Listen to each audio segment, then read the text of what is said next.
Il s'agit d'un espace qu'on organise pour inviter les partenaires qui agissent sur le territoire communal avec les différents publics concernés pour venir non seulement être informés du projet, mais aussi pouvoir interagir. 43 partenaires qui sont venus pour la première plateforme et surtout des acteurs et des partenaires associatifs et de fondations, etc. Chacun va apporter une crédibilité, mais aussi une légitimité. Par exemple, la légitimité d'un habitant et son pouvoir, il est aussi important que la légitimité d'un élu et d'un politique. C'est vraiment la qualité des démarches communautaires, à savoir égaliser et mettre en jeu les différents pouvoirs, pas forcément créer des luttes de pouvoir ou réajuster des pouvoirs, mais c'est simplement valoriser et mettre aux bons endroits, ça veut dire à un niveau transversal, les différents pouvoirs.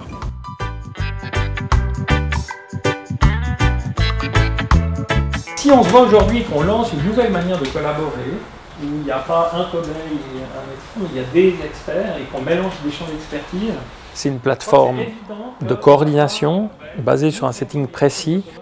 On arrive, il y a une plénière, et là on apporte et on résume le projet, le développement du projet, la méthodologie, on réajuste, on actualise un peu les choses pour que tout le monde soit au même niveau au début de la plateforme.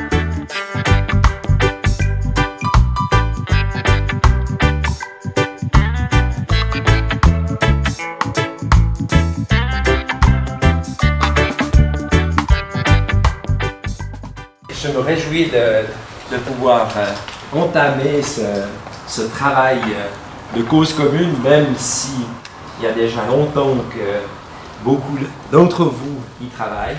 Ensuite, on invite les gens et les différents partenaires à passer à table, où chacun va traiter par table de génération, donc la table enfant, la table jeune, la table adulte et la table senior. D'abord, on écoute l'habitant et l'animateur, 20 minutes, et ensuite, on va donner la parole à tour à chaque représentant pour donner un avis, 3-4 minutes, sur la thématique abordée par l'habitant et l'animateur socioculturel. Donc, on fait un tour de table où, une fois que chacune de ces expertises sont posées, on ne réagit pas. On va par contre donner un bulletin des apprentissages sur ce que chacun a vécu et appris des dires des autres et peut le poser sur ce bulletin et garder une trace écrite de tout ce qui est posé pour ensuite le partager avec tous les participants ou ceux qui sont liés au projet.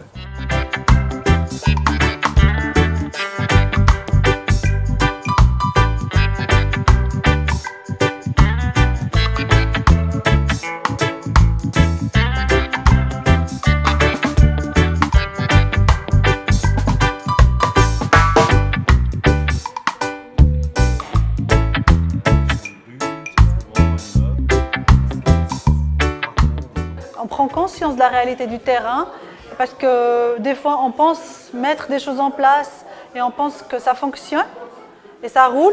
Et peut-être ça fonctionne et ça roule, mais jusqu'à un certain niveau. Le but de voir comment on peut travailler sur tout ce qui nous échappe. Quels moyens on peut mettre en place, comment on peut pousser aussi les gens, la population, les citoyens aussi à sortir aussi de leur zone de confort et de ce qu'ils subissent, pour aussi devenir acteurs. Ensemble, on peut faire émerger des synergies et faire avancer les choses. Donc, pas que chacun travaille dans son coin.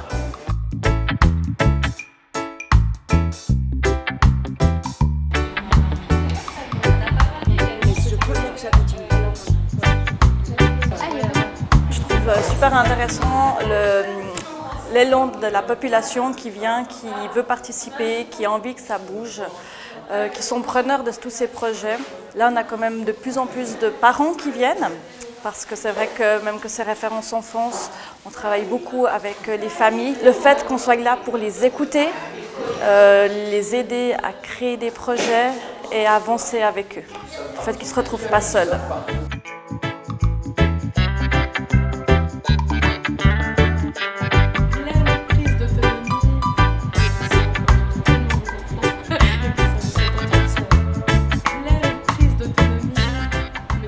Mon ressenti pour aujourd'hui, c'est que j'ai pu consolider du réseau, on se contactait en cas de problème. Et là, on se contacte pour faire dans l'optique positive en fait, de faire mieux. Donc je trouve ça chouette. Et on passe vite d'un quartier à l'autre. La première phase, c'était que nous deux, référents avec mon collègue, on a présenté notre vécu et ensuite les personnes pouvaient réagir. Et donc la police a été le premier interlocuteur à réagir et à parler de leur envie de lutter contre les préjugés en se rendant bien compte à quel point ça peut empoisonner la vie entre les citoyens et les citoyennes. Il faut savoir vulgariser, dire tu vas pouvoir faire des choses avec des personnes bienveillantes, de l'argent qui sera déjà là et des locaux. Et ça motive les jeunes. Et en plus, ils ont besoin d'être entendus et d'avoir un peu cette promesse qu'on va faire quelque chose de leurs paroles.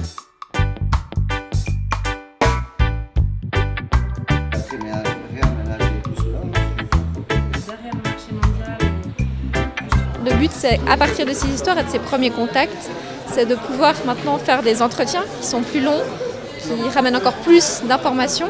Puis aujourd'hui, d'avoir rencontré les personnes et différentes associations et institutions, ça permet pour nous déjà de voir les liens qui pourraient se faire entre les personnes et puis également entre elles susciter l'émulation. C'est plutôt positif.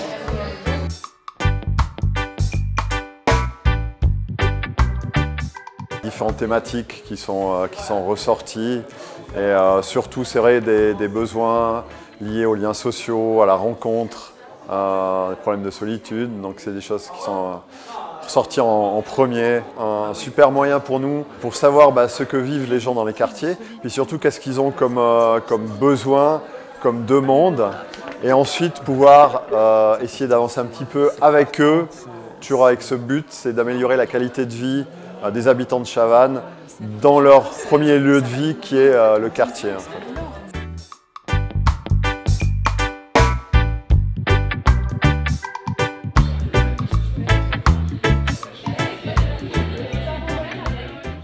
Là, on casse un peu aussi les habitudes. On ne fait pas l'apéritif à la fin, on fait l'apéritif au milieu, court, 15-20 minutes. On sort un peu du contexte. Et ensuite, on réinvite les gens à s'asseoir en pleine air où là, l'université, le centre LIVES, viendra faire un topo sur les thématiques annoncées de la soirée avec un résumé d'études qui ont traité de ces sujets, puis vient finalement donner des éléments pour approfondir la réflexion et puis vulgariser peut-être des thématiques un peu plus difficiles à comprendre.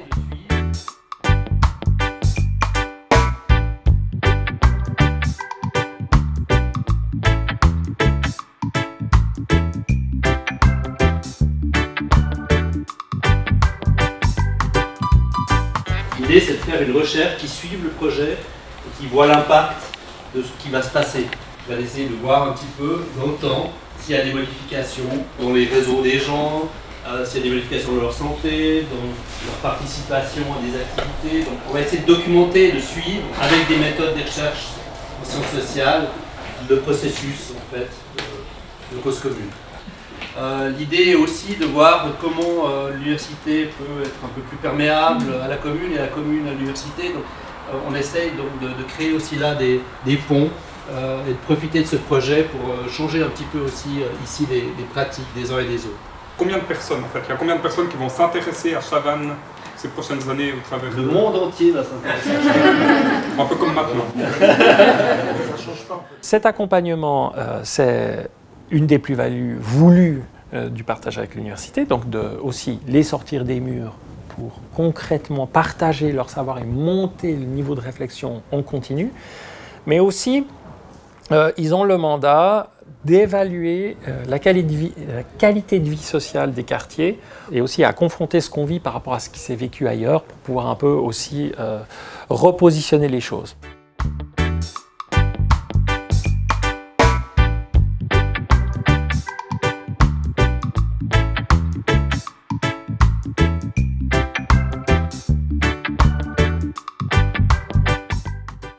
La dernière phase, cinquième phase, c'est d'apporter ou inviter les habitants à faire des vœux sur ce qu'ils aimeraient développer en jetant ce qu'on appelle une bouteille à la mer. Donc ils viennent écrire le nom d'un projet qu'ils veulent développer. Et puis c'est ça qui va ensuite être traité aux plateformes numéro 2 et 3 du même genre.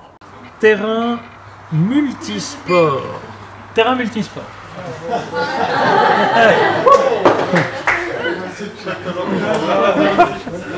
C'est énorme.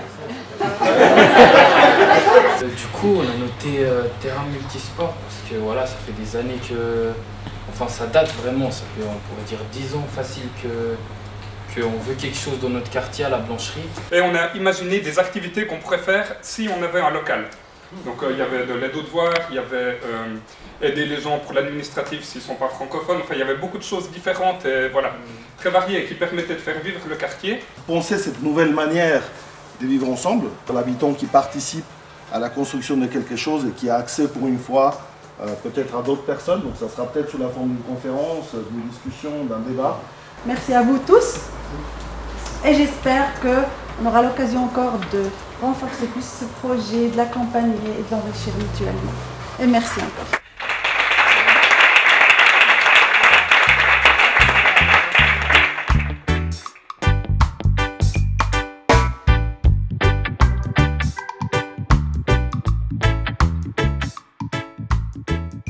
On y va pas à pas, et puis c'est aussi l'idée crescendo de la plénière, du passage aux tables, de l'apéro, pour ensuite se reconcentrer sur le savoir, l'expertise universitaire et passer ensuite au projet. Donc ce petit cheminement qu'on répète à chaque fois, il est prévu pour finalement, effectivement, être vécu comme un jeu, comme quelque chose de ludique auquel il faut se plier pour pouvoir profiter. Et surtout, la répétition des plateformes chaque 4 ou 5 mois permet aussi une montée en puissance de chaque acteur dans ces échanges.